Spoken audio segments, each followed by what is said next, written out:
नमस्कार. प्लास्टिक वापरायला नकोय, प्लास्टिक घातक आहे, हे आपण कायम ऐकतोय. पण तरीसुद्धा केवळ सोय म्हणून किंवा स्वस्त आहे म्हणून अजूनही आपण दैनंदिन जीवनात प्लास्टिक मोठ्या प्रमाणावर वापरतोय. त्याचा पर्यावरणावर आणि आपल्यावर, आपल्या घरावर, मुलांवर नक्की काय परिणाम होतोय? का प्लास्टिक वापरायला नकोय? आणि जर का ते कमी करायचं असेल, तर त्याला पर्याय तरी काय आहेत?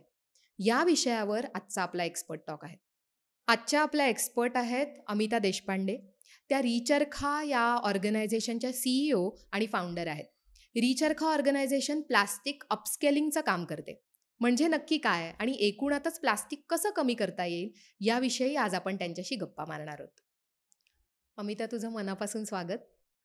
थँक्यू अमृता.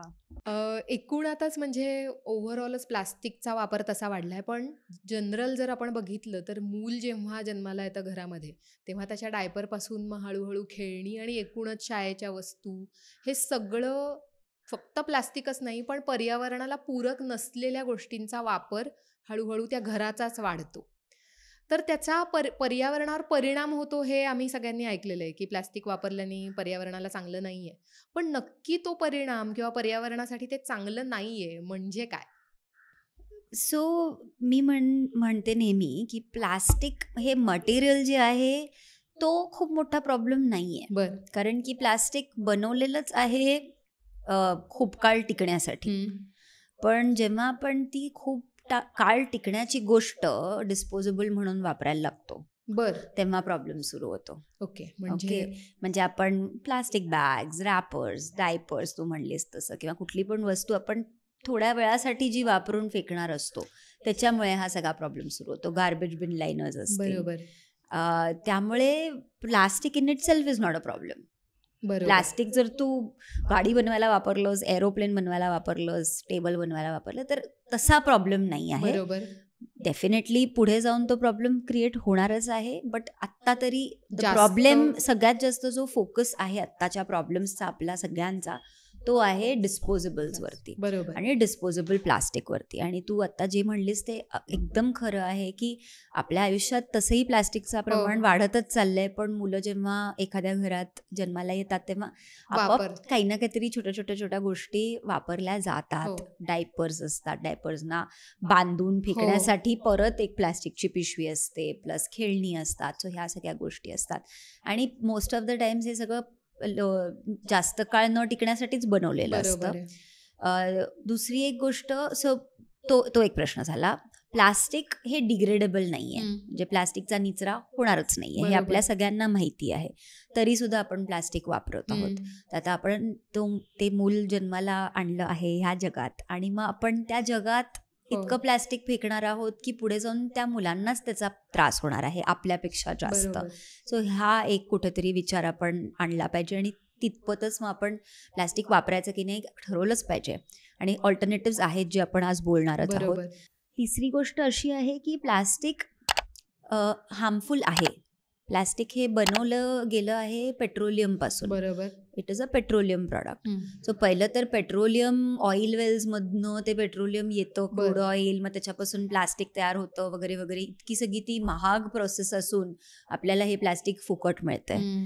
सो किंवा स्वस्त मिळतंय. ह्याच्यातच कुठेतरी एक क्वेश्चन मार्क आहे की कोण ही कॉस्ट अब्सॉर्ब करतंय. सो आपण एक जाणकार नागरिक असून, म्हणजे ह्या पृथ्वीचे जाणकार नागरिक, आपण हा सगळा विचार केला पाहिजे इकॉनॉमिक्सच्या दृष्टीने पण.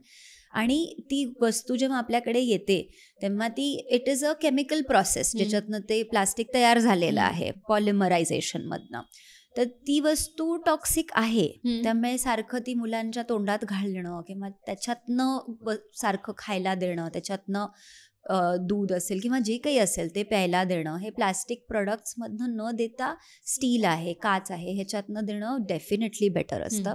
आणि एस्पेशली हेही आपल्या सगळ्यांना माहिती की कुठली पण गरम गोष्ट आपण प्लास्टिकमधनं नाही दिली पाहिजे, कारण प्लास्टिक लीच होणार. बरोबर. उन्हात सुद्धा खूप काळ ठेवलं तरी प्लास्टिक लीच होतं. जरी ते गरम गोष्टी त्याच्यात घालून दिल्या तर त्या गरम गोष्टी त्याच्यात प्लास्टिक लीच होतं आणि ते आपल्या पोटात जातात. सो हा सगळा एक ॲस्पेक्ट आहे जो आपण केअरफुल राहायला पाहिजे. आपल्याला माहिती आहे, पण ते कधीतरी आपल्याला ते रिअलाईज होत नसतं आणि आपल्याला जे समोर दिसतं ते आपण वापरायला लागतो. बरोबर. कधी कधी फक्त स्वस्त गोष्टींकडे आपलं लक्ष जातं आणि प्लॅस्टिक हे स्वस्त केलं गेलं आहे. ते मी म्हणले तसं खरं प्लॅस्टिक स्वस्त असूच शकत नाही जर ते ह्या प्रोसेसनी तयार झालेलं आहे. बरोबर. ते स्वस्त केलं गेलं आहे, तर आपण खरंच तो एक विचार केला पाहिजे की ह्याला ऑल्टरनेटिव्ह आहेत का. वुडन टॉईज असतात, बांबूची हल्ली खेळणी मिळायला लागलेली आहेत, मेटलची खेळणी असू शकतात. सो ह्या सगळ्या गोष्टी जर आपण वापरू शकलो तर डेफिनेटली बेटर आहे. म्हणजे थोडं जास्त बेटर पिक्चर किंवा बेटर पिक्चर नाही मला म्हणायचं, पण क्लिअर पिक्चर येण्याच्या दृष्टीने पर्यावरणाला त्याचा कसं ते घातक आहे आणि इन अ वे जे सगळीकडे म्हटलं जात आहे की आत्ता आपण पण त्याचा त्रास सहन करतो आणि पुढच्या पिढीला तर तो अजून जास्त होणार आहे. तर हे म्हणजे नक्की काय, हे थोडंसं तू सांगू शकशील का? आता तुम्ही जर विचार केला ना, पर्यावरण आणि पृथ्वी, ओके, ह्याच्यात जर ते प्लॅस्टिक आपण नुसतं टाकून दिलं, ढीग जरी तयार केले तरी पृथ्वीला ॲज सच काहीच फरक पडणार नाहीये. ओके, पृथ्वीला काहीही फरक पडणार नाहीये, ते तिथेच राहील कायमस्वरूपी. त्रास कुणाला होणार आहे तर सगळ्या ह्या लिव्हिंग ऑर्गॅनिझम्स, सगळे पक्षी, मासे, प्राणी, इन्सेक्ट्स आणि सगळ्यात महत्वाचं म्हणजे माणूस. तर हा पर्यावरणाला त्रास होणार आहे, पर्यावरणाचा ऱ्हास होतोय हे जे आपण सारखं म्हणत असतो, तर खरं तर ते आपल्यासाठीच आहे, आपल्यालाच त्रास होणार आहे त्याचा. पृथ्वीला काही नाही फरक पडत. जर पृथ्वी तशीची तशी राहील, आपण बघतोच ना, जुनी बिल्डिंग सुद्धा जेव्हा कोलॅप्स होतात, हळूहळू ती पृथ्वी त्याच्यावरनं झाडं उगतात आणि ते हळूहळू डिस्ट्रॉय होऊन जातच. प्रॉब्लेम आपल्याला होणार आहे. सो आपण जे म्हणतो आपली पिढी सगळ्यात जास्त आय थिंक ह्या सगळ्या गोष्टींसाठी कारणीभूत आहे, किंवा जस्ट आपल्या आधीची पिढी, आणि आता ह्यांच्या पुढच्या सगळ्यांना त्याचा त्रास होणार आहे. सो आपण जर कुठेतरी तो चेंज केला तर आपण पर्यावरण आणि एन्व्हायरमेंट कॉन्झर्वेशन बोलतो ते आपल्यासाठीच आहे. ते काही कुठे म्हणजे दुसऱ्यासाठी किंवा निसर्गासाठी असं काही नाहीये, ते आपल्या स्वतःसाठी गरजेचं आहे. निसर्ग क्लेम करणार त्याची जागा. बरोबर आहे. आपण ते बघतच आलेलो आहोत. जेव्हा निसर्गाला पाहिजे तेव्हा ती जागा तो क्लेम करून टाकतो. राईट. त्रास आपल्याला होतो. म्हणजे आता आपण प्लास्टिक फेकून देतो गटारांमध्ये, इकडे तिकडे वाहून जाऊन ते गटार क्लॉग होणार, पूर येणार, त्या पुराचा त्रास थोडीच पृथ्वीला होतोय, तो आपल्यालाच होतोय ना. बरोबर आहे. नद्या फुल होत आहेत प्लॅस्टिकनी, त्यातले मासे मरतायत, माशांना त्रास होतोय, पण आपल्यालाही तो त्रास होतोच आहे. बरोबर आहे. याचा हेल्थवर होणारा परिणाम म्हणजे तुझ्या कामामुळे पण तू याचा कुठेतरी थोडासा काही अभ्यास किंवा हे केला असेल का, की पर्टिक्युलरली मुलांचं, कारण प्लास्टिक मधून खातोय कुठेतरी ते अन्न साखळीत पण येत आहे. सो प्लास्टिकमध्ये हेच आहे ना, म्हणजे देर आर डायऑक्सिन्स. म्हणजे प्लास्टिक ॲज इट इज सुद्धा टॉक्सिक आहेच आहे, पण त्याच्यात जेव्हा स्पेसिफिकली जेव्हा हिटेड गोष्टी त्याच्यात टाकल्या जातात तेव्हा ते प्लास्टिक त्याच्यात लीच होतं. बरोबर. आणि प्लास्टिक जाळलं जातं, कारण आपण कुठल्या पण गोष्टी डिस्पोजेबल म्हणून फेकतो. बरोबर. तर ते डिस्पोजेबल साठवायला सुद्धा जागा नाहीच आहे ना. जेव्हाही ते लँडफिलमध्ये जातं, म्हणजे आपल्या उकिरड्यांमध्ये किंवा मोठ्या मोठ्या गार्बेज डम्प्समध्ये, तिथेही ते जाळलंच जातं. आणि जाळलं की त्याच्यातनं जे हे धूर बाहेर येतो त्यात डायऑक्सिन्स असतात, ते तसेच कार्सिनोजेनिक, ज्याच्यानी कॅन्सर होण्याचं प्रमाण प्रचंड प्रमाणात वाढतं. बरोबर आहे. एकूणातच तू म्हणालीस तसं की म्हणजे आपल्या हेल्थवर पण त्याचा परिणाम होणार आहे आणि सगळ्या ह्याच्यात तो येतोय हे जाणून घेणं खूप गरजेचं. आणि मायक्रोप्लास्टिक्स हा पण खूप मोठा प्रॉब्लेम आहे की प्लास्टिक डिग्रेड होत नाही, पण ते फोटो डिग्रेड होतं. म्हणजे उन्हानी किंवा लाईटनी त्याचे भुगा पडतो. ही एक खूप जुनी प्लास्टिक बॅग आहे माझ्याकडे. बरोबर. आणि ही मी कपाटात ठेवली आहे किंवा घरात अशी रॅन्डमली कुठे ना कुठेतरी ठेवली गेली आहे. ते बघितलंस तर त्याला आता असं फाटायला लागली, तर हळूहळू थोड्या दिवसांनी त्याचा भुगा पडायला लागेल. आपण बघतच घरात आपण कुठली एखादी गोष्ट जर आपण बाल्कनीमध्ये ठेवली तर थोड्या दिवसांनी त्याचा भुगा पडायला लागतो. कुंड्या सुद्धा आपण ठेवतो. एक्झॅक्टली. सो हे मायक्रोप्लास्टिक आहे. मायक्रोप्लास्टिक एकदा ते मायक्रोप्लास्टिक झालं की त्याचं काहीच नाही करता येऊ शकत ना. ते रिसायकलिंगला जाणारे, ते इझिली मातीत मिसळलं जातं किंवा ह्याच्यात पाण्यात मिसळलं जातं आणि मग ते तसंच राहणार आणि ते जाणार आपल्याच पोटात. सो आपण जर बरेचदा न्यूजमध्ये वगैरे पण हल्ली ऐकण्यात आलं आहे की फिटसेस मध्ये सुद्धा प्लास्टिक मिळाले. बरोबर. आपण जे पाणी पितो त्याच्यात प्लास्टिक आहे, मीठ आहे त्याच्यात प्लास्टिक आहे. सो असं कुठेतरी एक हताशपणा येतो की अरे बापरे, आता सगळ्यातच प्लास्टिक आहे आणि त्याच्यानेच ट्युमर्स वगैरे होणार ना, कारण की ते पचन होणार नाही. बरोबर आहे. जे गायींबरोबर आता होत आहे, हो. म्हणजे there is some quantity approximately 100 to 200 cows रोज मरतायत प्लास्टिक खाऊन. आता त्या गायी काही प्लास्टिक खात हो, नसतात. हो.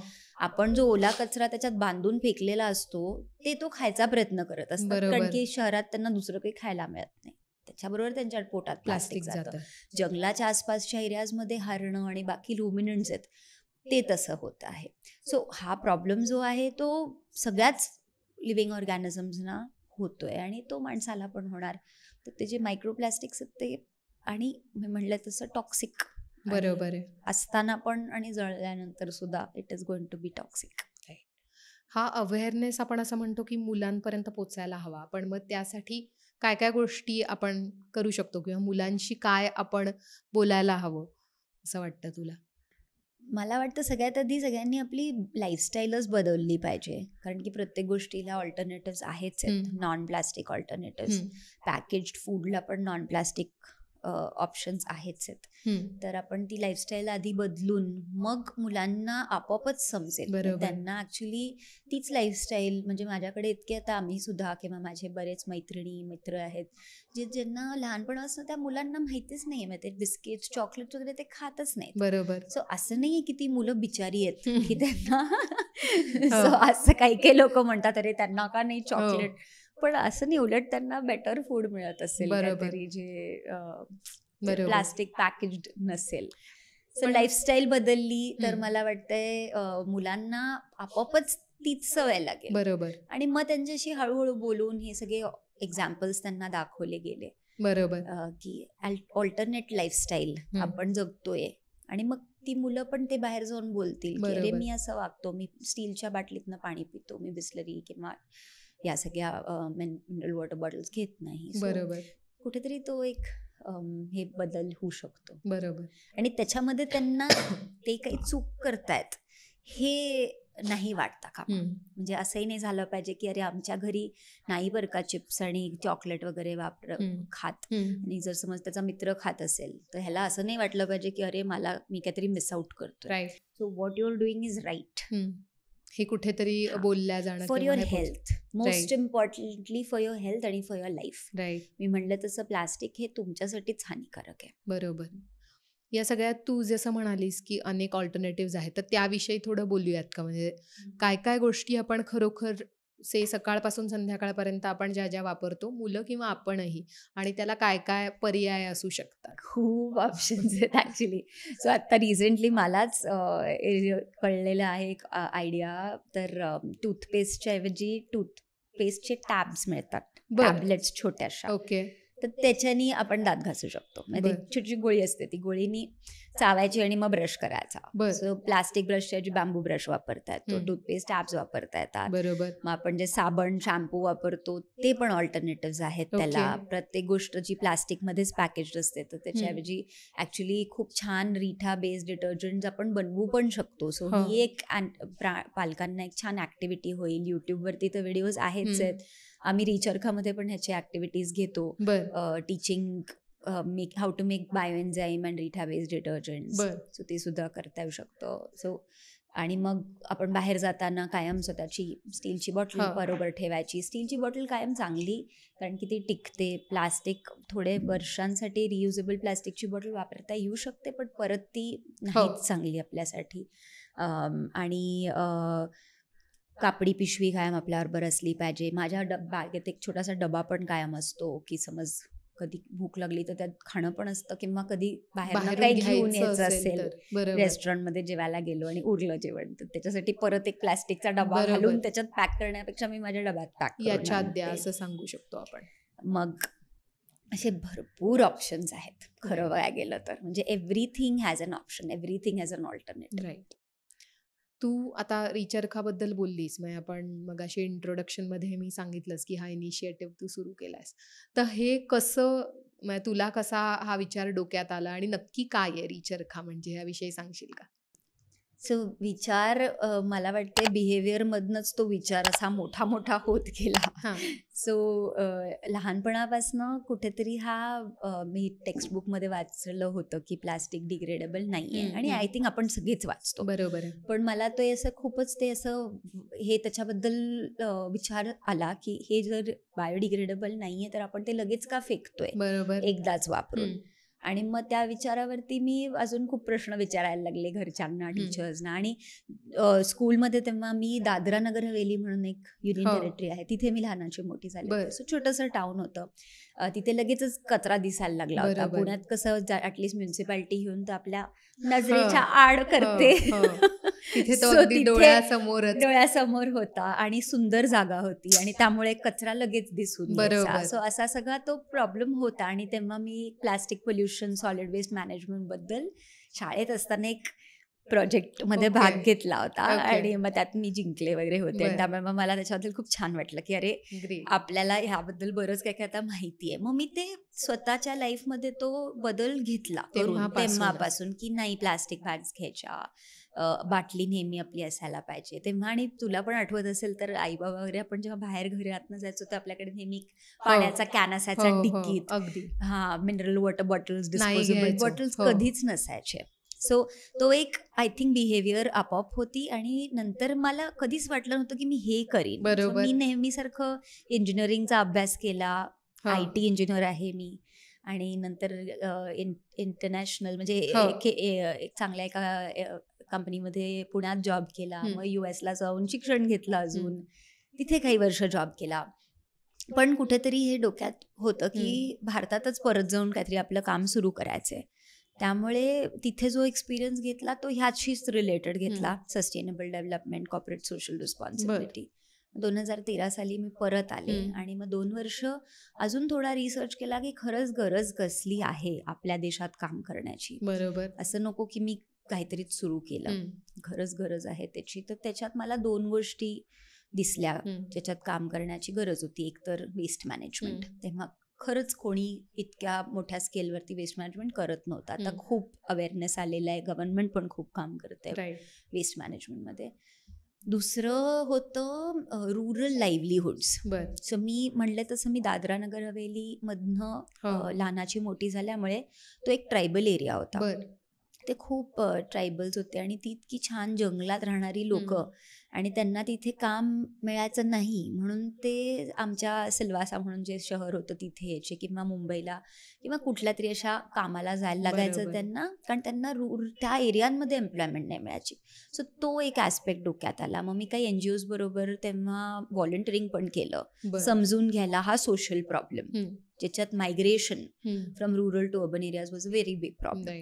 तर मग हे 2 गोष्टींना आपण एकत्र कसं आणू शकतो की प्लास्टिक वेस्टवर काहीतरी सोल्युशन काढायचं आहे आणि एम्प्लॉयमेंट करायची आहे रुरल एरियाजमध्ये. सो ह्या सगळ्यांना एकत्र कसं आणायचं. बरोबर. त्याच्यामध्ये मला शोध लागला की आपलं जे पारंपरिक कला आहे, handicraft, why can't we use handicraft as the medium. आणि हँडीक्राफ्टमध्ये तर किती ऑप्शन्स आहेत काही ना काहीतरी करण्याचे, आणि हे सगळे सस्टेनेबल आहेत. न मशीन्स वापरायला लागतात, न इलेक्ट्रिसिटी वापरायला लागते. त्याच्यात मग विणकाम हे माझ्या समोर आलं. आम्ही हे इन्व्हेंट नाही केलंय, काही ऑर्गनायझेशन्स होते जे आधी पण करत होते, खूप पूर्वीपासून पण करत होते. पण मग आम्ही ठरवलं की ह्याला आपण प्लास्टिक विणून बघूया, प्लास्टिक विणल्यापासून काय बनवता येईल. असं करून ते कापड तयार करून बघितलं आणि मग त्याच्यापासून पुढे पुढे प्लास्टिकचं कापड. आणि ते आम्ही वापरून करतो चरखा आणि हातमाग. ह्या 2च गोष्टी आम्ही वापरतो, 2च मशीन्स वापरतो. आणि प्लास्टिकच्या पिशव्या आणि रिचरखामध्ये आम्ही असं ठरवलं की अशाच टाईपचं आपण वेस्टवर काम करू ज्याच्यावर खरं तर काम होत नाहीये. बरोबर. तर प्लास्टिकच्या बॉटल्स रिसायकल होतात, डबे रिसायकल होतात, पुठ्ठा रिसायकल होतो. असं नाही की ते खूप चांगलं आहे रिसायकल होणं, बट होत आहे. काही काही गोष्टी होत्या ज्याच्यावर रिसायकलिंग होत नव्हतं. जसं आपले हे चिप्स आणि फरसाणचे पॅकेट्स, स्पेशली असे जे आतमधनं ज्याला अल्युमिनियमचा लेअर असतो आणि बाहेरनं प्लास्टिक असतो, ह्याला मल्टीलेअर्ड पॅकेट्स म्हणतात, MLP. हे रिसायकल व्हायला ऑलमोस्ट इम्पॉसिबल असतं कारण 2 मटेरियल्स मिक्स्ड आहेत ह्याच्यामध्ये. मग दुसरे हे सगळे पॅकेट्स वेगळे ब्रेड पॅकेट्स आहेत, कॅरी बॅग्स आहेत, हे सगळं आहे, हे सगळं आहे. बरोबर. तर हे वेटला खूप हलकं असतं, व्हॉल्यूम जास्त असतो, त्यामुळे हे रिसायकलर्सना अट्रॅक्टिव्ह नाहीये बरोबर. बिझनेस. बरोबर. एक अजून एक महत्वाची गोष्ट आहे हे गिफ्ट रॅपर्स. हो, हे तर आपण अगदी खूप वापरतो. छान दिसतं वगैरे म्हणून वापरलं जातं, हे पण तितकेच हार्मफुल आहे. बर. तर या सगळ्या गोष्टी मग आम्ही ठरवलं की ह्या वर फोकस करायचा आणि ह्या अपसायकल करायच्या. बर. म्हणजे जे आहे त्याच्यापासून काहीतरी त्याची व्हॅल्युएबल गोष्ट बनवायची. बरोबर. That is what upcycling is. Right. आणि ते करण्याची जी प्रोसेस आहे ती हँडीक्राफ्टची प्रोसेस आहे. बर. ज्याच्यात आपण पहिलं तर ह्या सगळ्या प्लास्टिक बॅग्स आणि रॅपर्सना कलेक्ट करतो, त्याला स्वच्छ धुवून घेतो. धुताना सुद्धा आपण बायोडिग्रेडेबल आणि नॉन टॉक्सिक क्लीनर्स, रिठा बेस्ड क्लीनर्स वापरतो.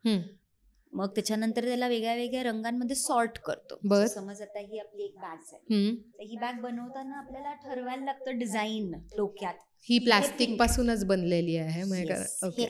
हे प्लास्टिक. ग्रेट. तर ह्याच्यामध्ये सगळे हे Color. प्लास्टिक बॅग्स आहेत. सो रंग मग त्याप्रमाणे विचार करून बनवायला लागतात. बरोबर. आणि तेच रंग आपण त्याला डाय करत नाही. ओके. पिंक प्लास्टिक बॅग असेल तर हे पिंक प्लास्टिक बॅग आहे, गोल्डन गिफ्ट रॅपर आहे. राईट. अजून काही वेगवेगळ्या गोष्टी ह्याच्यामध्ये ऍड केलेल्या. मस्त. सो हे डिझाईन पॅटर्न्स डोक्यात ठेवून फक्त कात्री वापरून प्रत्येक पिशवी आणि रॅपरला कट केलं जातं एका विशिष्ट प्रकारे, आणि मग चरख्यावरती त्याची रीळ तयार केली जातात. ओके. आणि हातमागावरती विणलं जातं. तर हातमाग ही पारंपरिक मशीन आहे ज्याच्यात इलेक्ट्रिसिटीची गरज नाही आहे. फक्त हात, पाय आणि आपलं डोकं या 3च गोष्टी लागतात. त्याच्यानी कापड तयार करतात. आमच्या रुरल महिला, मी म्हणलं तसं गावात हे काम सुरू करायचं होतं. सो दादरा नगर हवेलीच्या ट्रायबल गावामध्ये एका सुरू केलं आणि आता पुण्याच्या जवळ पण एका गावात सुरू केलं. आणि मग ते कापड तयार झालं की त्याच्यापासून वेगळे प्रोडक्ट्स तयार होतात. मग अजून एक प्रोसेस आम्ही शोधून काढली, म्हणजे आम्हाला आमच्या एका मेंटॉरनी शिकवली. त्याला ओरिगामी बास्केटरी म्हणतात. ओरिगामी तर सगळ्यांना माहिती आहे, जॅपनीज ट्रेडिशनल टेक्निक आहे. त्यातनं रॅपर्सना एका विशिष्ट प्रकारे फोल्ड करून सुई दोऱ्यानी शिवून ही बॅग बनवलेली आहे. ह्याच्यामध्ये तर काहीच मशीन्स वापरलेले, हे सगळं हाताने बनवलंय. सगळं हाताने. आणि ह्याच्यात तू अगदी बघितलंस तर तुला ऍक्च्युली पझल खेळता येईल. कुठले रॅपर्स आहेत, चॉकलेटचे आहेत, सॉल्टचे आहेत आणि बरेच रॅपर्स आहेत. सुंदर. त्याचा डिझाईन ही छान झालाय. आणि डिझाईन ओरिजिनल कलर्सचे आहे. मस्त. याच्यात आहे ते ओरिजिनल प्लास्टिक वापरूनच त्यापासून तयार केलं. याचा अर्थ असं नाहीये की तुम्ही कुठेही प्लास्टिक वापरा असं नाही म्हणतात, पण जे आहे एक्झॅक्टली त्याचं काय अपसायकलिंग तू म्हणालीस तसं काय करता येईल. करेक्ट. आणि त्याच्यासाठीच मग आम्ही मुद्दाम, सो हा विचार नाही लोकांच्या डोक्यात आला पाहिजे की अरे आपण प्लास्टिक वापरतच जाऊयात आणि रिचरखाला आपण देऊया आणि रिचरखा अपसायकल करत राहील. बरोबर. तसं अजिबात नाहीये. तुम्ही डेफिनेटली तुमचं प्लास्टिक आम्हाला आणून देऊ शकता, बट हे जे बाकीचे आम्ही वर्कशॉप्स घेतो, सस्टेनेबल लिव्हिंग वर्कशॉप आहे, एक्सपिरियन्शियल टूर्स आहेत आपल्या भोर युनिटला, तर त्याच्यामध्ये आम्ही लोकांना हेच सांगतो की ह्याला ऑल्टरनेटिव्ह आहेत, तुम्ही ते सगळं वापरा आणि तुमचा उलट प्लास्टिकचा वापरच कमी करा. आणि त्यामुळे आम्ही हे 5R चा जो फॉर्म्युला आहे हा सतत लोकांच्या डोक्यात घुसवायचा प्रयत्न करत असतो. सो पहिलं रिफ्यूज, बरोबर नाही म्हणायचं, रिड्यूस कमी करायचं, रियूज. तर हे बनलं आहे 100 वर्ष टिकण्यासाठी. मी 100 वर्ष का नाही वापरू शकत, का फेकून द्यायचं मी. मग 4th रिपेअर. तर रिपेअर पण हल्ली कमी होत चाललंय. अगदी लगेच यूज अँड थ्रो, थोडे दिवस वापरून, थोडे महिने वापरून, आणि मग फायनली रिसायकल और अपसायकल, लास्ट स्टेप. बरोबर आहे. सो असं नाही की मी वापरलं आणि मी लगेच रिसायकलिंगला दिलं. ते कल्चर नको आहे आपल्याला. उलट आपली भारतीय परंपरा अशीच आहे की आपण खूप गोष्टी टिकवतो. पूर्वीच्या काळी तसंच.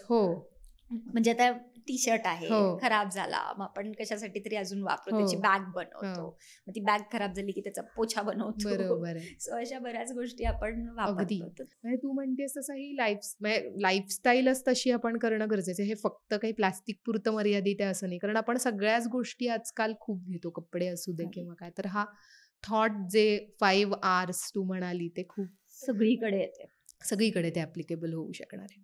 हे जे तुम्ही प्लास्टिक हे मागवता सुद्धा, म्हणजे लोक आम्हाला जर हवं असेल, आमच्या घरी आम्ही नीट ठेवलेलं हो, असेल, तर हो, अशा स्वरूपाचं प्लास्टिक हो, तुम्हाला देऊ पण हो. शकतो. सो सुरुवातीला मी मुद्दाम ते आम्ही त्याचा प्रसार नव्हतो करत. बरोबर. कारण की लोकांना तेच वाटायला वाटेल लागलं, की हो, अरे हे आता लोक बिनधास्त वापरा, वापरा असं नाहीये. आणि जाऊन रिचार्खाला द्या. तर बरोबर. हा विचार न करण्यासाठी उलट आम्ही हे सांगत नव्हतो. बट लोकच आम्हाला विचारून विचारून पाठवायला लागले. बर. तर आता पण मग लोक पाठवत राहतात. आम्ही अजूनही कधीच म्हणत नाही की तुम्ही पाठवा. जर कोणी पाठवत असेल तर तुम्ही पाठवू शकता. आपल्याला देशभरातनं लोक स्वतःच्या खर्चानी कुरिअरनी पुण्याच्या ॲड्रेसला प्लास्टिक वेस्ट पाठवतात. बर. मुंबईत पण आपलं एक स्टोर आहे, तिथे पण जर पर्सनली तुम्ही येऊन देऊ शकलात तर देऊ बरोबर. शकता. पुण्यातलं पण कमिन्स कॉलेजच्या जवळ जे आपलं तिथेही स्टोर आहे आपण स्वतः तिथे येऊन देऊ तुम्ही शकतो. फक्त स्वच्छ असलं पाहिजे हो. आणि नीट कापलं असलं पाहिजे. म्हणजे आता समज हे रॅपर आहे तर हे फक्त वरनं असं जर ओपन केलेलं असेल किंवा असं कट केलेलं असेल फोडतानाच ते वापरताना. व्यवस्थित जर वापरलं पूर्ण पाहिजे. फोडलं, कारण की आपण ते मेल्ट वगैरे करत नाही ना, बरोबर आपण आहे. आहे तेच रॅपर कट करतो. तर बरोबर. जितकं ते रॅपर इंटॅक्ट असेल तितकं चांगलं बरोबर आणि आहे. स्वच्छ स्वच्छ असलं पाहिजे. पाहिजे. आणि मग तुम्ही 3 महिन्यात आणून द्या, 6 महिन्यात आणून द्या, कधीच बरोबर. नका आणून देऊ. हो. अजूनच चांगलं. येस. तर थोडक्यात तू म्हणतेस तसंच आहे, की वापरा आता बिनधास्त वापरा हे तर नाहीये. पण जर आपण ते कचऱ्यामध्ये टाकलं तर ते कुठेतरी डंप होईल आणि त्यापेक्षा हा पर्याय त्यापेक्षा चांगला आहे. म्हणून आपण त्याचा काहीतरी वापर कुठेतरी करू शकणार आहोत, हे आहे. Exactly. हे जर पाठवायचं असेल तर तू म्हणालीस असं की तुमच्या सेंटर्सला पाठवू शकतो. पण देताना, सबमिट करताना काही व्यवस्थित ते नीट कापायला पाहिजे, म्हणजे काय नक्की तू ते सांगशील का? तर आता वरनच कापायला पाहिजे. हम्म. आता समज हे 1 फरसाणचं पॅकेट आहे, हे पण जरा नीट कापलेलं नाहीच हो. आहे, असं फाडलंय. बट समज नुसतं वरनं आपण कट केलं, पण तो कट केलेला तुकडा पडू पडता नका नाही. देऊत. ओके. हा. ओके. कारण की तुम्ही तो डस्टबिन मध्ये टाकणार, हो. आम्ही हा पार्ट कापून टाकणार आहोत. बरोबर. फक्त आम्ही तो सेफली डिस्पोज करू. आम्ही तो इकडे तिकडे फेकला जाऊ देणार नाही. बरोबर. त्यामुळे दुधाची पिशवी सुद्धा आपण अशी तिरकी कापतो. हो. कापतो किंवा कुठल्या हो. पण गोष्टी आपण अशा तिरक्या कापतो. तर तो टवका छोटासा असतो, तो कुठे पण जातो आणि तो छोटासा जो पीस असतो तो आरामात पाण्यात वगैरे निघून बरोबर जातो. आहे. माशांच्या पोटात जाईल, गायींच्या पोटात जाईल, कशाला. तर त्यापेक्षा तो जर इंटॅक्टच ठेवला तर आम्ही त्याची नीट विल्हेवाट लावू. आम्ही युजली ते पायरोलिसिसला पाठवतो. कारण ह्या गोष्टी खूपदा आपण खाण्यात वापरतोच. कारण रोज दुधाची पाकिटं पण कापताना तसं सरळ लाईनमध्ये, आणि तो तुकडा पडू द्यायचा नाहीये थोडक्यात. तुकडा पडू देऊ नका, कारण की तो तुकडा वाया जाईल. जो तो इंटॅक्ट रॅपर तुम्ही रिसायकलर कडे पोहोचवलं तर ते रिसायकल होईल. तो तुकडा सुद्धा जाऊ देणार नाही वेस्ट आम्ही. Right. असं त्या दृष्टीने ते नीट तरी करेक्ट.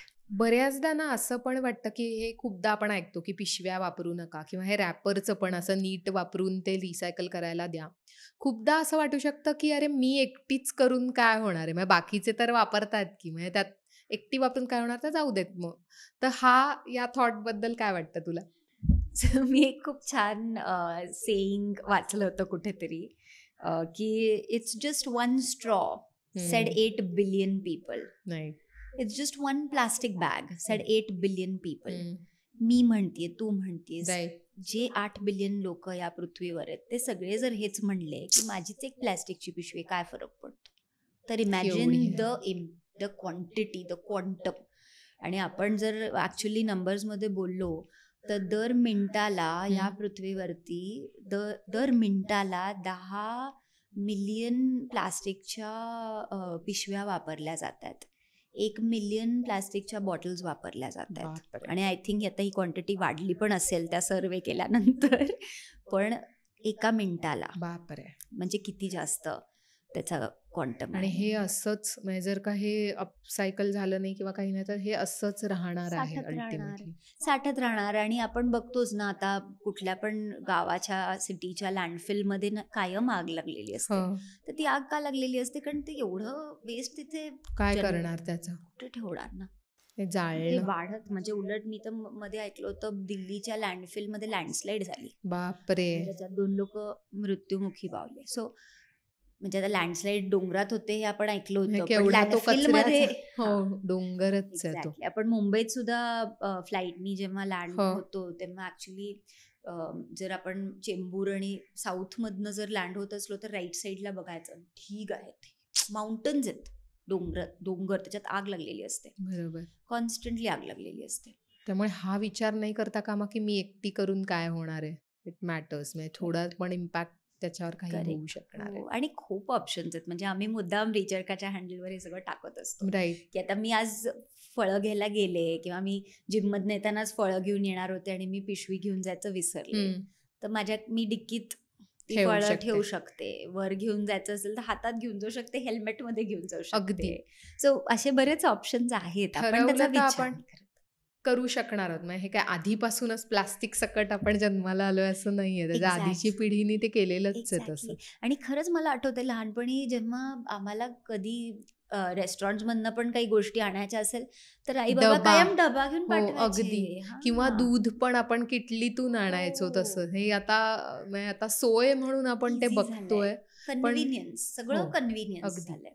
ते म्हणजे ठरवून नक्की स्विगीला करता येणार. जायचं, ॲपमध्ये क्लिक करायचं आणि लगेच होम डिलिव्हरी. बरोबर आहे. आपण जर थोडंसं प्री प्लॅनिंग केलं, डबा घेऊन जर आपण रेस्टॉरंटमध्ये गेलो तर ते भरून देतात अगदी. उलट. आणि आणि आम्ही तसं करतो, असं नाहीये की कोणी करत नाही. करणारे आहेत खरंच. That's true. कारण हे खरंच आपण त्याच्यातनं ते एकतर प्लास्टिकच्या डब्यांमधनं ते अन्न येतं, ते गरम असतं, म्हणजे ते आपण तेच खातोय हा अवेअरनेस तरी लक्षात घेऊन आपण काही काही स्टेप्स. आणि वॉटर बॉटल्स, हो. आपल्याला वाटतंय की वॉटर बॉटल्समधून आपण थंड. पाणी पितोय हो. म्हणजे ते खूपच शुद्ध पाणी आहे. हो, पण मायक्रोप्लास्टिक उलट water bottles, mineral water bottles मध्ये मिळालेले आहेत. म्हणजे बापरे. त्याच्यावरती स्टडीज आहेत. ओके. त्यामुळे त्यापेक्षा आपण मला तर वाटतं डायरेक्ट साध्या फिल्टरचं पाणी सुद्धा खूप छान असतं. आणि बरं. हल्ली कुठल्याही तुम्ही गावाखेड्यात कुठे जा, फिल्टरचं पाणी मिळतं. मिळतंय. हो. त्यामुळे मी जरी माझी बाटली घेऊन गेले आणि मला कुठे पाण्याची गरज पडली तर मी कुठल्याही तिथलं पाणी रेस्टॉरंटमध्ये, कुठल्याही व्यवस्थित जे आहे घरात ते घेऊ स्वच्छ शकणार. पाणी आपण घेऊ शकतो. बरोबर आहे. म्हणजे आपण म्हणतो की प्रवासात ठीक आहे, आता आपण वापरूयात, घेऊया, सर्रास आपण घेतो, ते टाळलं पाहिजे.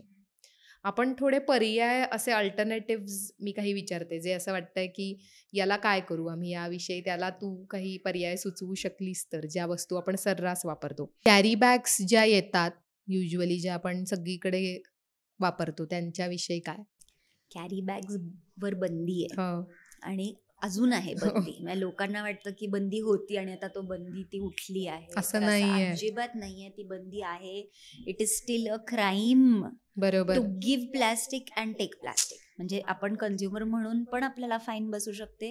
आता सरकारकडे इतके मॉनिटर्स नाही आहेत ना की प्रत्येक माणसाच्या मागे कोणीतरी येऊन पोलिसिंग करायला आहे. बरोबर. तर आय थिंक ही स्वतः आपल्याला समजणारी हे आहे गोष्ट आहे की आपल्याला कळलं पाहिजे. प्लास्टिक कॅरी बॅग्सच्या जी हे हो हो हो, काही जण हे देतात. तर हे जर तुम्ही अगदी क्लोजली बघितलं हां. तर हे पण प्लास्टिकच आहे. ओके. हे कापड ते अजिबात वाटताना नाही तसं आहे. कापड वाटतंय, पण हे पण प्लास्टिकच आहे. 100% प्लास्टिक आहे. ह्याला प्रॉपिलीन असं बरं. प्लास्टिक म्हणतात. पाहिजे तर तुम्ही थोडासा हा टोक जाळून बघा, तुम्हालाच कळेल. ते प्लास्टिक फ्यूज होऊन जातं, बरोबर मेल्ट आहे. होतं. बरोबर आहे. ते कापड असलं असतं तर ते जळून गेलं असतं. ओके. तर हे एकदम सिम्पल गोष्ट आहे. इथे तू जवळनं बघितलंस तर हे फ्यूज करून शिवलेलं आहे, म्हणजे बरोबर. शिवलेलं नाहीये. बरोबर आहे. सो हे पण आपण थोडासा विचार केला पाहिजे. म्हणजे आपल्याला फूल करण्यासाठी बरोबर आहे. ऑप्शन्स आहेत आणि आपण होतो फूल. बरोबर. तर आपण जरा हो. सगळ्यात हुशार प्राणी कोण आहे या जगातला? सो कॅरी बॅग साठी म्हणजे सगळीकडे आपण कापडाच्या पिशव्या, कापडाच्या गाडीत पिशव्या. जिथे कुठे चाललोय कायम आणि घेऊन माझ्याकडे जाणं. आता नेमकी ती पिशवी नाहीये, बट तुम्ही जर एखादी हो. रियुजेबल पिशवीची घडी केली ती छोटी. ऍक्च्युली मोबाईल फोनच्याहून छोटी घडी अगदी होते. अगदी. आणि आपण मोबाईल फोन घेऊन जातो तर आपण ती पिशवी नक्कीच का घेऊ विसरायची? शकतो. गार्बेज बॅग्स ज्या असतात त्या अगदी आता डे टू डे लाईफ मधला तो महत्वाचा घटक बनून गेलेले आहेत अनेक ठिकाणी. तर त्याऐवजी काय करायचं? एकतर गार्बेज बॅग्स बायोडिग्रेडेबल नसतात. इवन ते जे इको फ्रेंडली हो, हो, असं लिहून लिहिलेलं दिलेले असतं. असतात आणि आपल्याला सिग्नलवर वगैरे हो. विकले जातात. ते इको फ्रेंडली नुसतं लिहिलेलं आहे त्याच्यावरती, बर. छप्पा मारलेला आहे. अजिबात ते इको फ्रेंडली नाही आहे. त्या ओके. 50 मायक्रॉन असो 100 मायक्रॉन असो त्या नॉन बायोडिग्रेडेबलच आहेत. कुठल्याही प्रकारची बॅग कुठल्याही असू दे. Garbage bags. Also secondly garbage बॅग्समध्ये जेव्हा आपण कचरा टाकतो तेव्हा ती गार्बेज बॅग खराब होते हो आणि ती मग रिसायकलिंगला जाऊच शकत नाही. हो म्हणजे आम्ही खराब प्लास्टिक बॅग्स घेत नाही. सो आम्ही बरोबर. गार्बेज बॅग्स पण घेत नाही. बरोबर. मग ती कंटॅमिनेट झालेली असते, ती लँडफिललाच जाणार, ती दुसरीकडे कुठेच जाणार नाही. ओके. तिसरी गोष्ट, गार्बेज बॅग्सला खूप ऑप्शन्स आहेत. ओला कचरा जो असतो तो नॉर्मली आपण प्लास्टिकच्या पिशवीत घालून फेकतो हो. आणि ती प्लास्टिकची बॅग कंटॅमिनेट होते. त्यापेक्षा जर ओला कचरा डायरेक्टली कॉम्पोस्टच केला बर. आणि त्यात इमिडिएटली ती डस्टबिन आपण धुवूनच टाकली तर, ओके. आणि कंपोस्टिंग आपण घरी करू शकतो. आणि ती प्रोसेस ऍक्च्युली इतकी छान आणि इतकी सोपी आहे. आणि जर ती तुम्ही ॲज अ फॅमिली ऍक्टिव्हिटी म्हणून केली तर अजूनच मजा येईल. ते कसं कारण तू की सांगू शकशील थोडं हो, थोडक्यात? सो कंपोस्टिंग आम्ही त्याचं ट्रेनिंग पण देतो सस्टेनेबल लिव्हिंग वर्कशॉप्समध्ये. तर मस्त. घरी आपण वेगळ्या वेगळ्या कंपोस्ट बिन्स मिळतात बर. ज्या आपण विकत घेऊ शकतो, किंवा आपण आपल्या घरच्या घरीच सुद्धा जुन्या बादल्या, जुन्या कुंड्या ह्याच्यात सुद्धा ते कंपोस्टिंग करूच शकतो. कंपोस्टिंग म्हणजे सडणं.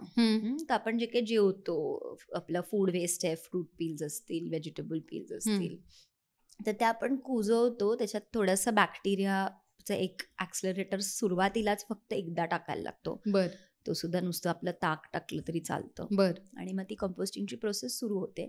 आणि ती फक्त प्रॉपरली सायंटिफिकली ती बॅलन्स्ड आहे की नाही हे फक्त आपल्याला चेक करत राहायला लागतं. बर. त्याचा वास येतो, त्याच्यातले जे किडे असतात ते त्या कंपोस्टमध्येच राहण्यासाठी असतात, ते बाहेर येत नाहीत, आपल्या घरामध्ये गादीत ते जात नाहीत. ओके.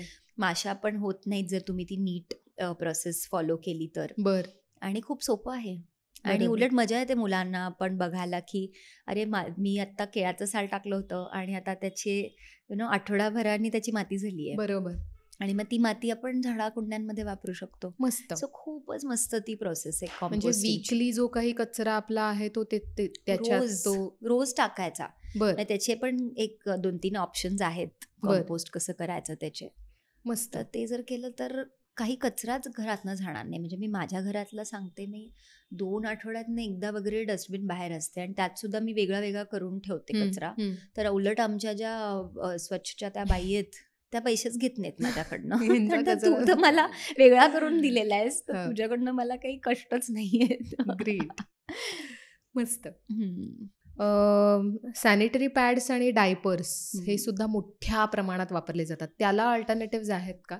सो खरं तर ना अमृता, प्लास्टिक आणि म्हणजे हा जो बाकीचा आपण रिसायकलेबल वेस्ट बोलतो त्याच्यापेक्षाही घातक डायपर्स आणि पॅड्स आहेत. आणि ते ऍक्च्युली वेस्ट मॅनेजमेंटमध्ये घातक कचरा म्हणून एक हे आहे, सेग्रिगेशन आहे. लाल डस्टबिन मध्ये ते टाकले जातात आणि त्याच्यात सॅनिटरी पॅड्स आणि डायपर्स आहेत. हा घातक कचरा का आहे? कारण की त्याच्यामध्ये आपले बॉडी फ्लुइड्स असतात. राईट. आणि बॉडी फ्लुइड्स हार्मफुल होतात आणि ते दुसऱ्या कोणाला तरी त्या संपर्कात त्यांच्या यायला लागतं. आपले कचरा वेचक लोक जी आहेत किंवा जी रिसायकलिंगसाठी काम करतात त्यांना त्या तुमच्या पिशव्यांमध्ये किंवा कागदामध्ये जर पॅड आणि डायपर्स सापडले तर ते त्यांच्या हेल्थसाठी पण हार्मफुल असतं. आणि जेव्हा हे टाकलं हे रिसायकल होत नाही. बरोबर. हे most of the times landfill मध्येच जातं. काही ठिकाणी फक्त ते इन्सिनरेट होतात, इन्सिनरेटमध्ये जाळले जातात कंट्रोल्ड फॉर्म मध्ये, बट ते खूप कमी म्हणजे ते जमिनीमध्ये कोंबले जातात. लीच होतं ते सगळं. जे फ्लुइड्स आहेत ते जमिनीतनं ग्राउंड वॉटरमध्येच जाणार ना, अजून कुठे जाणार ते. बापरे. आणि ते सगळं परत आपल्या सायकलमध्ये ऍड होतंय. सो ह्या दोन्ही गोष्टींना खूप अमेझिंग ऑप्शन्स आहेत. म्हणजे परत आपण पूर्वीच्या काळी बघितलं तर कापडी डायपर्स, लंगोट आणि हे सगळं वापरायचो आपण. पॅड्स अगदी खूप लहान असतात, म्हणजे जस्ट पिरियड चालू झाले होते तेव्हा आम्ही पण कापडच वापरायचो. नंतर हे पॅड्सचं फॅड आलं आणि पॅड्स ऑल्सो केमिकल आणि जेल्स असतात. प्रॉब्लेम असा पण आहे की ते जे तुम्हीच इमॅजिन करा, म्हणजे जे डायपर आपण वापरतो किंवा पॅड्स वापरतो एवढ्याशा लेअरमध्ये इतके सगळे फ्लुइड्स कॅप्चर होत आहेत. म्हणजे काहीतरी आहे ना ते त्याच्यामध्ये. सो युजली त्याच्यामध्ये एक जेलची लेअर असते विच इज अ केमिकल. बरोबर. ती जेल ते सगळं फ्लुइड साठवून त्या लेअरमध्ये कॅप्चर करून ठेवते आणि मग टाकल्यावरती ऑब्व्हियसली ते सगळं लिचेट बाहेर पडतं. सो आणि ते हार्मफुल असतं, म्हणजे लहान मुलांसाठी पण फिमेल्ससाठी पण. म्हणजे त्याच्यावरती रिसर्च अजून चालू आहे, पण मी हे कुठेतरी वाचलं आहे की ह्याच्यानी सर्व्हिकल कॅन्सरचं प्रमाण वाढलंय. पॅड्समुळे. सो त्याला ऑल्टरनेटिव्स आहे. क्लॉथ पॅड्स आता अजून चांगल्या प्रकारचे तयार होत आहेत, बरोबर. ज्याच्यामध्ये एक रियुजेबल पॅड्समध्ये थोडीफार प्लास्टिकची लेअर असूच शकते, पण ते रियुजेबल पॅड्स आहेत, ते धुवून परत वापरता येतात, खूप बरोबर. कम्फर्टेबल असतात. त्याच्याहूनही अजून एक ऑप्शन म्हणजे मेन्स्ट्रुअल कप्स आहेत, हो. जे प्रचंड कम्फर्टेबल आहेत. म्हणजे ओके. आता मी कित्येक वर्ष तेच वापरते. मी बर. त्याच्यातच सायकलिंग, मॅरेथॉन, स्विमिंग सगळं करते. So Great. It is extremely easy to use आणि व्हेरी कम्फर्टेबल. ग्रेट. आणि लहान मुलांसाठी डायपर्स, क्लॉथ डायपर्सचे इतके ब्रँड्स आता छान छान आलेले आहेत हम्म. आणि खूप युजफुल गोष्ट आहे ती. तर ती आपण प्लीज हेल्थसाठी आणि परत आपल्या हेल्थसाठी, म्हणजे डिस्पोजलच्या दृष्टीने पण आणि वापराच्या दृष्टीने पण. बरोबर. टिश्यू पेपर सुद्धा आपण सर्रास वापरतो, कारण आपल्याला वाटतं की ते पेपर आहे, ते काय, तर ते खरंच आहे तसं सो टिश्यू पेपरमध्ये 2 पॉइंट्स असतात. एक खरा टिश्यू आणि खरा कागद असतो. दुसरा मी म्हणले तसं मगाशी मी जे तुम्हाला ती लाल पिशवी दाखवली, हो तर हे जे हो पॉलिप्रॉपिलीन तसं आहे, या बऱ्यापैकी पॉलिप्रॉपिलीनच्याच मटेरियलचा कागद पण हो असतो, बऱ्याच जो हॉटेल्समध्ये फाटतो, तो तसं. दिसतो हो कागद आहे हो असंच वाटतं. त्याला वाईप्स म्हणतात. बरोबर. तर ते वाईप्स प्लास्टिकचेच असतात हम्म. आणि दे आर नॉन बायोडिग्रेडेबल. म्हणून तर त्याच्यात लिहिलं असतं ना, do not flush. Right if you flush it will clog. Right. So these are all. त्यामुळे ते पण ते पण नाही. आणि वापरण्याजोगं नाही. परत कागद कुठून येतो आपल्याला माहिती हो आहे, झाडांमधनं येतो. कशाला डिस्पोजेबल वापरावा. बरोबर आहे. आपण टिश्यू, रुमाल, परत मला म्हणजे कायम हे आपली आधीची जनरेशन आठवते. हो म्हणजे बाबाच्या खिशात अजूनही रुमाल असतो, खरंच आहे. आईच्या पर्समध्ये अजूनही रुमाल असतो. त्या का नाही? गोष्टी आपण खरंच पुन्हा लाईफस्टाईलमध्येच आपल्या आणणं करेक्ट. गरजेचं आहे. सो आम्ही आता एक रिचर्खामध्ये एक कटलरी किट म्हणून प्रॉडक्ट तयार केलं आहे. तर ते अशी छोटीशी कॉम्पॅक्ट पाऊच आहे, ज्याच्यामध्ये एक खादीचा रुमाल, एक स्टीलचा स्ट्रॉ, त्या स्ट्रॉला साफ करण्यासाठी एक ह्याचं क्लीनर ब्रश आणि चमचा आणि एक फोर्क. कारण की आपण ट्रॅव्हल करणार, कुठेतरी आपल्या नारळ पाणी प्यावंसं वाटणार, ज्यूस प्यावंसं वाटणार, तेव्हा ते वापरायचं. आणि परत स्ट्रॉ पण बँडच आहे, पण तरी तो सर्रास सगळीकडे वापरला जातोय. खरंय. हो. शॅम्पू आणि डिटर्जंट पण आपण वापरतो, त्याला काय पर्याय असू शकतो? सो एक झाड आहे, त्याचं फळ आहे, त्या फळाला सोपनट म्हणतात आणि आपल्या भाषेत त्याला रिठा म्हणतात. म्हणजे सगळ्यांना माहिती आहे. पूर्वी शिकेकाईमध्ये आपण वगैरे शिकेकाई आणि रिठा हे 2 ऑप्शन्स आहेत शॅम्पूला. आणि त्याच्यापासून वेगळे वेगळे फॉर्म्सचे डिटर्जंट्स पण बनवता येऊ शकतात. सो तेच सेम फळ तुझ्या डिटर्जंटसाठी, तुझ्या केसांसाठी, अंगासाठी, बरोबर, सगळ्या टाईपच्या सोप्स त्याच सेम गोष्टींमधनं बनवता येऊ शकतात. तर आम्ही ते सोप मेकिंग वर्कशॉप्स पण घेतो. मस्त. आणि प्लस तेवढं प्लास्टिक वापरात येण्यापासून थांबतं ना, कारण आपण ते घरच्या घरी बनवू शकतो. तू बऱ्याचदा आता मला वर्कशॉप विषयी विचारलंस, तर हे मुलांसाठीचे वर्कशॉप्स आहेत का, काय आहेत त्याच्याविषयी सांगशील? सो आम्ही हे वर्कशॉप्स दोन टाईपचे वर्कशॉप्स घेतो. एक तर आपल्या पुण्याच्या स्टोअरमध्ये घेतो, ज्याला सस्टेनेबल लिव्हिंग वर्कशॉप म्हणतो. तर ते लहान मुलं, मोठी माणसं सगळ्यांसाठी असतात. आणि त्याच्यामध्ये आम्ही हे सगळं शिकवतो. कॉम्पोस्टिंग, डिटर्जंट बनवणं, bio enzyme based, garbage liner बनवणं, असे 3-4 त्याच्यात ऑप्शन्स असतात. आणि वेस्ट सेग्रिगेशन त्याच्यात शिकवतो. आणि जो दुसरा वर्कशॉप असतो तो आपल्या गावातल्या विलेज युनिटमध्ये होतो. त्याला आम्ही अपसायकलिंग वर्कशॉप किंवा एक्सपिरियन्शियल टूर असं म्हणतो. तर भोर म्हणून एक गाव आहे पुण्याच्या जवळ, तर इथनं साधारण 1 ते 1.5 तास आपल्याला पुण्यातनं तिथे पोचायला लागतो. आणि एक अर्ध्या दिवसाचं किंवा दिवसभराचं तिथे आपण वर्कशॉप घेतो, ज्याच्यात आम्ही सगळ्यांना, मुलं मोठे सगळ्यांना, ही जी आपली अपसायकलिंग प्रोसेस आहे ती पूर्ण करायला लावतो. मस्त. आणि त्याच्यात सुद्धा एक स्टेप पुढे येऊन वेस्ट सेग्रिगेशन किंवा परत हेच सगळं मी जे आता सांगितलं प्लास्टिक वेस्ट कसं आपण कमी करू शकतो त्याचे पण प्रात्यक्षिक देतो.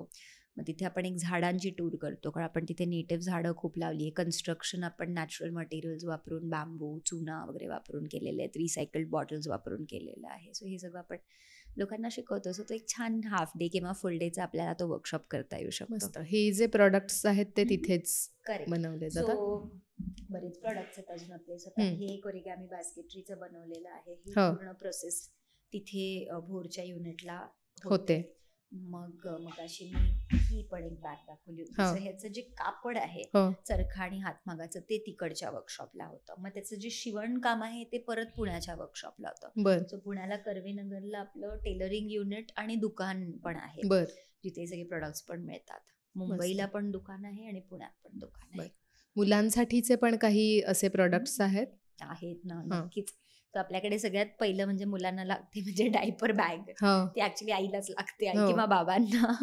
सो ती डायपर बॅग पासून सुरू होतं. आपल्याकडे डायपर बॅग्स आहेत एकदम छान डिझाईन केलेल्या. ओके. आयांनीच डिझाईन केल्या आहेत. आमच्या काही सुंदर. मैत्रिणी आहेत जिनी पाहिजे होती जी लागतात तिथे बरोबर. बनवली. मग कटलरी किट मी मगाशी सांगितलं ते बनतं.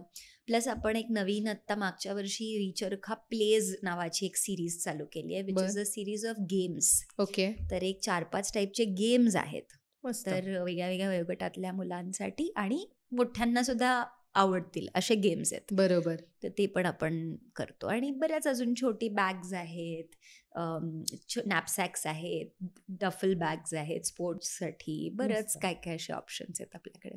ग्रेट. मला छान असं वाटतंय की हे सगळं जरीही या क्षेत्रात तू काम करत असलीस तरीही तू हे नाही प्रमोट करत आहेस की बाबा तुम्ही प्लास्टिक वापरा आणि आम्ही आहोत करणारे. कुठेतरी हे सस्टेनेबल लिव्हिंग आणि हे सगळं पण तुम्ही पोचवतायत, नॉट जस्ट प्रॉडक्ट्स, की हे लाईफस्टाईल म्हणून मुलांनी काय, पालकांनी काय आणि एक नागरिक म्हणूनच आपण काय करायला पाहिजे हा थॉट पोचवायचा पण रिचरखाचा प्रयत्न आहे, जो खरंच चांगला आहे. आणि यातनं म्हणजे मी सुद्धा एक्सायटेड आहे की हे जे तू म्हणतीयस की हा सस्टेनेबिलिटी कोर्स, कारण खूपदा असं होतं ना की मला पण असं वाटतं की हो की खरंच आपण पर्यावरणासाठी, आपल्यासाठी, आपण जिथे राहतो त्यासाठी काहीतरी करायला पाहिजे, पण ते काय हे माहीत नाही आहेत. काय छोट्या छोट्या स्टेप्स असू शकतील. तर I am really looking forward to it की काय कंपोस्टिंग म्हणजे काय आहे. आणि हे जर का मी तू म्हणालीस तसं की लीड बाय एक्झाम्पल घरीच असेल तर मुलांना वेगळं शिकवायची गरज पडणार नाहीये. आणि स्वतःपासून सुरू करायचं. स्वतःपासून. हो तेच की मुलांना शिकवणं हा तर नंतरचा थॉट आहे. आधी आपण म्हणूनच काय करू शकतोय हे सगळं बघणं गरजेचं आहे. खरंच. अमिता, अजून एक महत्त्वाचा प्रश्न मला विचारायचा आहे, ते म्हणजे मुलांच्या बर्थडे पार्टीज ज्या होतात, म्हणजे आपण उत्साहाने ते करतो तेव्हा खूप मोठ्या प्रमाणावर कचरा होतो. म्हणजे मगाशी तू दाखवलंस ते रॅपर असू दे किंवा तेव्हा खूप मोठ्या प्रमाणावर पाहुणे आपल्या घरी येतात तेव्हा सुद्धा आपण त्या डिस्पोजेबल प्लेट्स, ग्लासेस हे सगळं वापरतो. तर हा कमी करता येणं शक्य आहे का कचरा? नक्कीच शक्य आहे. झिरो वेस्ट पार्टीज हा एक कॉन्सेप्ट आहेच आहे आणि आम्ही उलट त्याच्याबद्दल मुद्दाम सगळ्यांना सांगतो.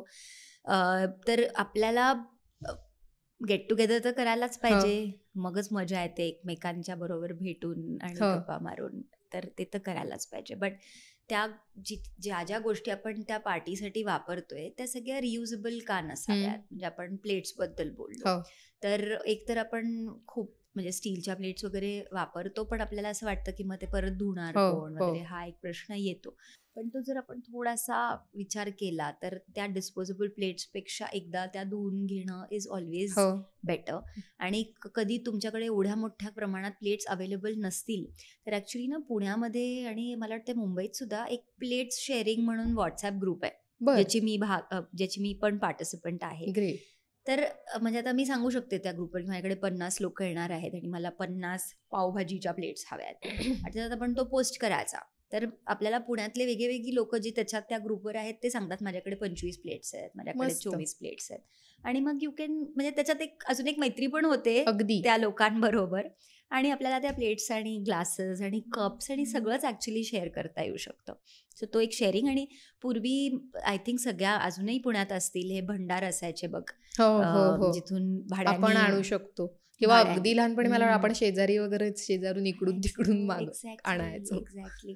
तर तसं सगळं पॉसिबल आहे. सो डिस्पोजेबल्स अगदीच आपण कम्प्लिटलीच बंद करू शकतो. इव्हन डिस्पोजेबल ग्लासेस कागदाचे तसं आपल्याला वाटतं पण आतमध्ये त्याच्या प्लास्टिकची लेअर असते. बरोबर.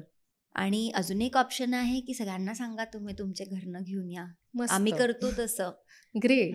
म्हणजे आपल्या एक्सपिरियन्शियल टूरला जेव्हा लोक येतात आम्ही म्हणतो की तुम्ही तुमचे प्लेट्स, बॉटल, कप आणि चमचा घेऊन या. हा पण खूप छान ऑप्शन आहे. मग आणि उलट गंमत पण येईल ना सगळ्यांना, की अरे अगदी. थोडीशी तयारी पण करायला पाहिजे. थोडीशी तयारी करायला लागते. बरोबर. मग आपण मगाशी म्हणलो तसं गिफ्ट हो. रॅपर्स, तर आपण स्वतः तर वापरायचेच नाहीत. आपल्याला जी लोक गिफ्ट देणार आहेत तर त्यांना पण थोडंसं आपण हे करू शकतो की गिफ्ट रॅपर्स नका देऊ आम्हाला, बरोबर. तसंच गिफ्टच गिफ्ट. नका देऊ. हां. हो. कारण कधी कधी ते गिफ्टच्या नावाखाली इतक्या अनवॉन्टेड गोष्टी घरी खरं आहे, येतात. खरं आहे. ते पडून पण राहतात काही वेळेला. आणि खरंच गिफ्ट द्यायचे असतील ना तर मिनिंगफुल गिफ्ट द्या. म्हणजे आता मी असं नाही म्हणणार रिचर्खाला मी इथे प्रमोट थोडंसं करतेय, पण थोडंसं कॉन्शियस गिफ्ट आय थिंक आपल्याला द्यायची गरज आहे. बरोबर आहे. प्रत्येक गिफ्टच्या मागे काहीतरी गोष्ट असली पाहिजे. खरं आहे. जनरल जाऊन कुठलं तरी द्यायचं खेळणं म्हणून. घेऊन यायचं आणि ते देऊन टाकायचं. त्याच्याऐवजी माझ्या या गिफ्टमुळे म्हणजे आता आमच्याकडनं रिचर्खामधनं जे लोक गिफ्ट घेतात त्यांना त्याच्या मागची गोष्ट आम्ही एका छोट्याशा प्रिंटआउटवरती लिहून देतो की Great. ह्यानी 2 लोकांचं रोजगार निर्माण झालाय 2 दिवसांचा. बरोबर. त्याच्यातनं एक 40 ते 50 प्लास्टिकच्या पिशव्यांचा रियूज झाला आहे. सो हा जो एक ऍस्पेक्ट आहे गिफ्टिंग मध्ये सुद्धा थॉटफुल काहीतरी मिनिंगफुल. आणि बरोबर. प्रत्येक बजेट मधले गिफ्ट आपल्याकडे पण अवेलेबल आहेत आणि मस्त. दुसरीकडे पण. सो नॅचरल मटेरियल्सचे किंवा रिसायकल्ड अपसायकल्ड मटेरियल्सचे गिफ्ट घेणं इज ऑलवेज बेटर. कारण आपण ते रिसोर्स परत रियूज करतोय. म्हणजे आता ही एक बॅग ह्याच्यातले रॅपर्स लगेच फेकून दिलेले होते. एक 20 वेगळे वेगळे रॅपर्स यात वापरलेत. बर. ते 20 रॅपर आता त्या लँडफिल मध्ये न जाता या इथे बॅग आले मध्ये आहेत. आहेत आणि ही बॅग आता ऍटलीस्ट आपण एक 10-15 वर्ष तरी वापरू. इतकी छान बॅग आहे ती. मस्त. येस, नक्की. हा विचार महत्वाचा की काय गिफ्ट आपण देतोय उगीच देण्यापेक्षा, किंवा आपणही सांगू शकतो की असे गिफ्ट नका देऊ. किंवा असे आणि करा. आम्हाला हल्ली बरेच असे छान पेरेंट्स मिळत आहेत ज्यांना बर्थडेच्या दिवशी त्यांच्या मुलांना घेऊन यायचं असतं ओ ग्रेट. एक्सपिरियन्शियल टूर ना. मस्त. सो एक वेगळा एक्सपिरियन्स पण मिळतो ना त्यांना. म्हणजे बरोबर. बर्थडे पार्टीला नुसतंच एकत्र येऊन काहीतरी कार्टून बघणं किंवा हे काहीतरी असंच करण्यापेक्षा इथे हम्म. मुलांना घेऊन जाऊ शकतो. कारण की तुम्हाला वेगळा एक ऍस्पेक्ट मिळतोय. आता आपल्याकडे एवढ्या सगळ्या बायका काम करतात गावातल्या, त्यांचे वेगळे बॅकग्राऊंड असतात, त्यांच्याबद्दल पण थोडंसं कळतं. आणि अर्बन लहान मुलांना खरंच नाही माहिती. सोशल हे अजिबात माहिती नाही. बरोबर आहे. म्हणजे आधी मला पण आठवते माझी भाची आहे, बहिणीची मुलगी. बरोबर. सो ती सुद्धा सुरुवातीला माझ्याबरोबर जेव्हा यायची आमच्या गावाच्या वर्कशॉपला, तर ती पण अशी त्या बायकांकडे एकदम अशा क्वेश्चननी बघायची की ह्या अशा म्हणजे कुठल्या वेगळ्या बॅकग्राऊंडच्या आहेत, तिला माहितीच नसायचं Right. ते. सो आता तिला ते सगळं कळायला लागलं आहे. तो एक मस्त. पर्स्पेक्टिव्ह मिळतो की आपण सगळं असं नुसतं टिपटॉप हो. अर्बन सोसायटीमध्ये राहतो, पण गाव पण अजून जास्त छान आहे. अगदी. आणि उलट तिथल्या लोकांना मग आता आपल्या शहरीकरणाची सवय लागली आहे. बरोबर. सो इन्स्टेड त्यांना आपण जर दाखवलं नाही आम्हाला उलट तुमचं घर जास्त आवडतंय, तर ते कॉन्क्रीटचं घर नाही बनवणार. Right. ते त्यांचं मातीचं घर तसंच ठेवतील. राईट. अगदी. सो हे अप्रिसिएशन इज व्हेरी इम्पॉर्टंट. मस्त. सो बर्थडे पार्टीजला बरेचदा आपण डेकोरेशन करतो. हो. ते प्लास्टिक किंवा थर्माकोलचं असतं. हल्ली बरेचदा ते कसं कॉन्फेटी म्हणून क्रॅकर मिळतात, तर त्याच्यात असं फुट आणि हो. सगळं ते छोटे छोटे तुकडे, चमकीचे हो. तुकडे प्लास्टिकचे पडतात आणि दॅट इज मायक्रो प्लास्टिक. त्याचं काहीच होऊ नाही शकत. ते बरोबर. नंतर झाडू मारून ते फेकूनच दिलं जातं किंवा ते ते कुठेतरी पुन्हा इकडे तिकडे जाणार आहे. जातं मातीत. सो हे सगळं वापरलं जातं. आणि कॉन्शियसली हे नाही वापरायला पाहिजे. फुगे, हो. सिंथेटिक रबर असतं ते, म्हणजे फुगा रबर आहे असं आपल्याला वाटतं, तर ते म्हणजे त्याचा पण it is a mix of rubber. It's a synthetic rubber. बर. सो त्याच्यात पॉलिस्टर मिक्स्ड असतं. ते पण डिस्पोजेबल हे नाही आहेत, बायोडिग्रेडेबल नाही आहेत. बरोबर. सो जितकं पॉसिबल आहे नॅचरल आपण करू शकतो ना. म्हणजे खरी फुलं लावू शकतो. उलट आणि ती फुलं उलट ती वेस्ट नाही जात आहेत. कोणाच तरी शेतकऱ्यांनी ती इतकी मेहनतीने उगवलेली फुलं आहेत आपल्यासाठी. बरोबर. आपण ते नॅचरल फुलंच वापरू ना. आणि ती एका दिवसात खराब होणार, कारण की that is how it should be. That is nature. जे खराब होणार आहे ते चांगलं आहे. उलट खूप काळ टिकून राहणार आहेत अशा वस्तू नाहीच खरं. आणि काहीतरी असं नॅचरल जर आपण केलं. हल्ली इव्हन अशी सुकलेल्या पाना फुलांची पण डेकोरेशन मिळतात. कागदी फुलांपासून केलेले पण डेकोरेशन्स मिळतात. आय थिंक ते पण वापरता येऊ शकतं. न्यूजपेपरचे गिफ्ट रॅपर्स करा, वेस्ट पेपरचे, वेस्ट न्यूजपेपरचे खूप ऑप्शन्स आहेत. कापडी गिफ्ट रॅपर्स करा जे परत रियूज करता येतील. नक्कीच. थोडक्यात विचार करून आपल्याला जर का हा थॉट पटला असेल तर मार्ग अनेक आहेत. आपण ठरवायला पाहिजे की मी हे आणि करणार. मला ह्याच सगळ्यात मज्जा वाटते की खरंच ह्या पूर्ण पृथ्वीवरती माणूस हा एकच हो, प्राणी आहे जो इतका हुशार कच आहे हो आणि आणि तोच. तोच वापरत नाहीये. आणि या छोट्या छोट्या गोष्टींमधून, कारण वाढदिवस हा खूप महत्वाचा असतो, मग मुलांसाठी तो स्पेशल असतो. हम्म. तर हे थॉटफुली आणि मुलं पण ऍक्सेप्ट करतीलच जर का हे सगळ्या गोष्टी आपण किंवा सुरुवातीपासूनच आपण तसं केलं तर वेगळं काही सांगायची गरज पण नाही एक्झॅक्टली. सो पडणार. आणि सेलिब्रेट करायचं, त्याला काही प्रॉब्लेम हो, नाहीये, बट कॉन्शियसली सेलिब्रेट करायचं. नक्कीच. आणि हे आपल्यापुरतं आपण नक्की ठरवायला हवं आणि करायला हवं. खरं. येस. अमिता, खूपदा असं वाटतं अनेक जणांना की जे एक्सपर्ट्स जे बोलत असतात ना की हे सांगतात मारे सांगतात, पण हे खरंच स्वतः पण हे सगळं करतात का? तर तू आधीची तू आणि हे सगळं या प्रोसेस नंतर आत्ता तू जे काही काम करतेस आत्ताची तू तुझ्या डे टू डे लाईफमध्ये जीवनामध्ये काय काय कॉन्शियस चॉईसेस तू घेतलेले आहेत त्याबद्दल सांगशील का? खूप डेफिनेटली बदल झाला. मी म्हटलं तसं लहानपणी मला ऑब्व्हियसली थोडंफार माहिती हा. होतं डिग्रेडेबल नाहीये प्लास्टिक, त्यामुळे मी वापरणं कमीच केलं होतं.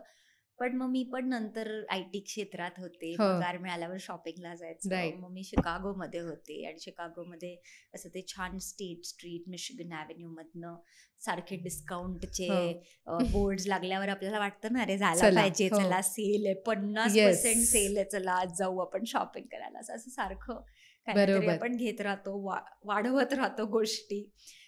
पण आता ते रिअलाइज व्हायला लागलंय की आपल्याला हे सगळं आता म्हणजे दॅट इज नॉट गुड. ते फास्ट फॅशन आहे. सो आपण थोडंसं बदलायला पाहिजे. सो मग त्याच्यात मी प्रत्येक गोष्टीत माझ्या स्वतःच्या लाईफस्टाईलमध्ये बदल करायचा प्रयत्न बर. केला. So right from my toothpaste tabs in the morning, instead of toothpaste जी प्लास्टिकमध्ये येते, टूथपेस्ट टॅब्स वापरते मी, बॅम्बू ब्रश वापरते, पाण्यासाठी स्टील बॉटल वापरते, माझी बॅग तरी चरखाचीच आहे जी हो. अपसायकल्ड आहे, कापडी पिशवी कायम त्याच्यात असते.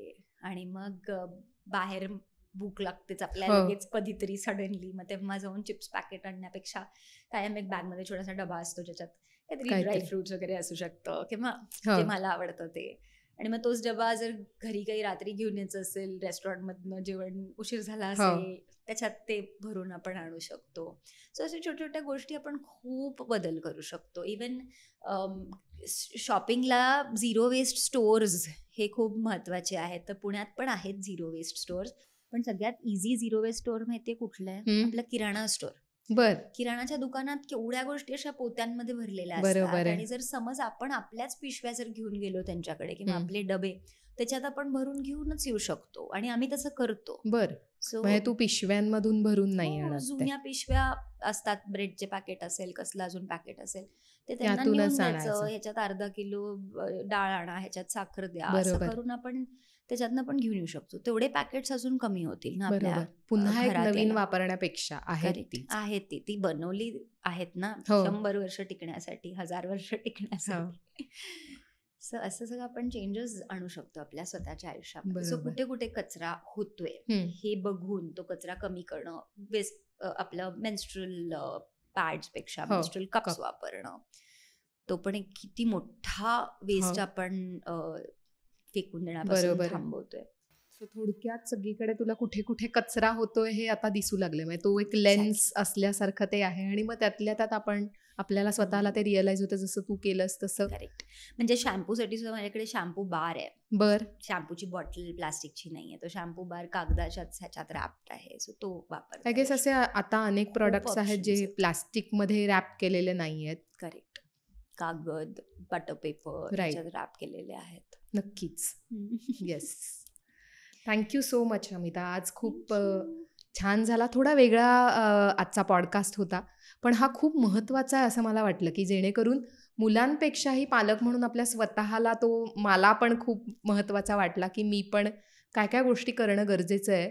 रादर दॅन मुलांना कसं शिकवायचं इथून आपण सुरुवात केली होती, पण त्यापेक्षा स्वतःमध्ये काय बदल आणू शकतो. आणि मुलं ऑटोमॅटिकली घर जसं ज्या पद्धतीने वागणार आहे तसंच मुलं पण शिकणार आहेत. खरंय. तर हे छोटे छोटे बदल नक्की मला असं वाटतं पालकांना सुद्धा उपयोगी पडतील. वाढदिवस कसा साजरा करायचा, किती वस्तू घ्यायच्यात, तू म्हणालीस तसं काय काय कसं वापरायचं आहे, या सगळ्याच्या खूप महत्त्वाच्या टिप्स आज तू दिल्यास. थँक्यू. आणि तुझं इनिशिएटिव्ह रिचरखाचं आहे ते पण खूप छान आहे. आय एम शुअर लोक व्हिजिट सुद्धा करतील. नक्की या. आणि मी म्हणलं तसं पुण्याला कर्वेनगर, मुंबईला बांद्राला स्टोर आहे, ऑनलाईन सुद्धा ऑनलाईन आहे. आहे, Yes. इंस्टाग्रामवर आपण आहोत, अगदी. आणि वेबसाईट पण आहे. डेफिनेटली प्लास्टिक पण जर अगदीच न अवॉइड करता येणार असेल तर ते तुम्ही आणून देऊ आणून पण शकता. देऊ शकतो, साठवून व्यवस्थित ठेवून नीट केलेलं तुमच्यापर्यंत सुद्धा पोचवू शकू.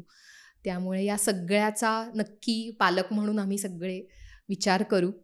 आणि चिकू पिकू बरोबर पण रिचरखा बरोबर एखादी टूर, मुलांसाठी काही जसे तुम्ही म्हणलात तसे वर्कशॉप सुद्धा आपल्याला नक्की प्लॅन करता येतील. Definitely. So once again thank you so much. Thank you Amrita. तुम्हाला सुद्धा आजचा इंटरव्ह्यू कसा वाटला ते नक्की आम्हाला कळवा. आणि हा खूप महत्त्वाचा विषय आहे जो इतर पालकांपर्यंत, इतर लोकांपर्यंत पोचवायचा नक्की प्रयत्न करूयात. हा व्हिडिओ त्यामुळे नक्की जास्तीत जास्त लोकांपर्यंत शेअर करा. या विषयावर जर तुमचे काही प्रश्न असतील तर ते सुद्धा नक्की कमेंट्समध्ये तुम्ही टाका. त्याच्यावर रिचरखाची टीमसुद्धा तुम्हाला उत्तर देईल. आणि आमचं यूट्यूब चॅनल लाईक करा, शेअर करा, सबस्क्राईब करा. धन्यवाद.